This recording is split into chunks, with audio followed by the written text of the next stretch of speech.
सहारा enterprises तुमच्या स्वप्नातली गाडी आता कमी किमतीत. इचलकरंजी शहरालगत असलेल्या कबनूर चंदूर रोडवर कोन्नूर पार्कमधल्या सहारा एंटरप्राइजेस इथं पश्चिम महाराष्ट्रातली विविध बँका आणि फायनान्स कंपन्यांनी जप्त केलेल्या जुन्या दुचाकी आणि चारचाकी गाड्यांची विक्री केली जाते. शोरूम किमतीपेक्षा 25 ते 50% कमी दरात, उत्तम स्थितीत आणि संपूर्ण कागदपत्रांसह त्वरित डिलिव्हरी. दुचाकी 20,000 पासून पुढे तर चारचाकी 50,000 पुढे. आपल्या पसंतीची कार किंवा बाईक आता अगदी परवडणाऱ्या दरात घेऊन जा. विश्वास, पारदर्शक व्यवहार आणि उत्तम सेवा हेच आमचं वैशिष्ट्य. पत्ता Konnur park, Kabnur Chandur road, Ichalkaranji. Proprietor Rajubhai Ajgar. संपर्क 8055810910 आणि 9860785786. सहारा एंटरप्राइजेस, दर्जा, विश्वास आणि बचत यांचं परिपूर्ण ठिकाण.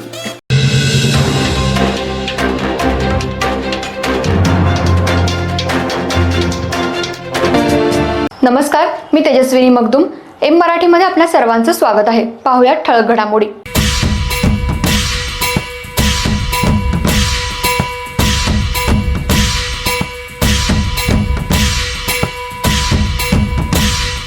इचलकरंजी शहराच्या पहिल्या महानगरपालिका महापौर पदासाठी ओबीसी प्रवर्गातील आरक्षण जाहीर झाल्यानं विविध नावांची जोरदार चर्चा शहरात सुरू आहे.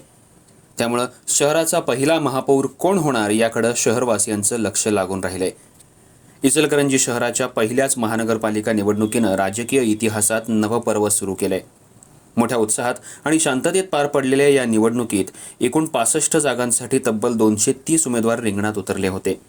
शहरातील मतदारांनी लोकशाहीच्या उत्सवात सक्रिय सहभाग नोंदवत 69.74% इतकं लक्षणीय मतदान केलं.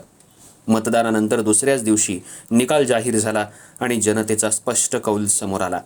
या निवडणुकीत महायुतीनं दमदार कामगिरी करत एकूण 47 जागांवर विजय मिळवला. शिवशाहू विकास आघाडीला 17 जागांवर समाधान मानावं लागलं, तर उद्धव सेनेला केवळ 1 जागा मिळाली. या निकालामुळे महानगरपालिकेत महायुतीचं स्पष्ट बहुमत सिद्ध झालं असून शहराच्या विकासाच्या दृष्टीनं महत्त्वाचे निर्णय घेण्याची जबाबदारी महायुतीकडे आली आहे. दरम्यान राज्यातील एकूण 29 महानगरपालिकांच्या महापौर पदासाठी आज आरक्षण जाहीर करण्यात आलं. त्यामध्ये इचलकरंजी महानगरपालिका महापौर पदासाठी ओबीसी प्रवर्गाचं आरक्षण घोषित झाल्यानं राजकीय घडामोडींना वेग आलाय. या आरक्षणामुळे पुरुष गटातून तानाजी पोवार, विठ्ठल चोपडे, सतीश मुळीक, सुशांत कलागते, उदय धातुंडे, नितेश पवार, अभिषेक वाळवेकर, प्रदीप धोत्रे ही संभाव्य नावं महापौर पदासाठी चर्चेत आहेत.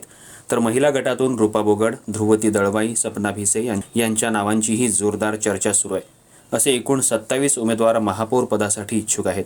महानगरपालिका अस्तित्वात आल्यानंतर पहिल्यांदाच महापौर पदाची निवड होणार असल्यानं या पदाला विशेष महत्त्व प्राप्त झाले. शहराचा पहिला महापौर कोण होणार यावरून राजकीय वर्तुळात उत्सुकता शिगेला पोहोचली असून इचलकरंजीकरांचे लक्ष आता या ऐतिहासिक निवडीकडे लागून राहिले.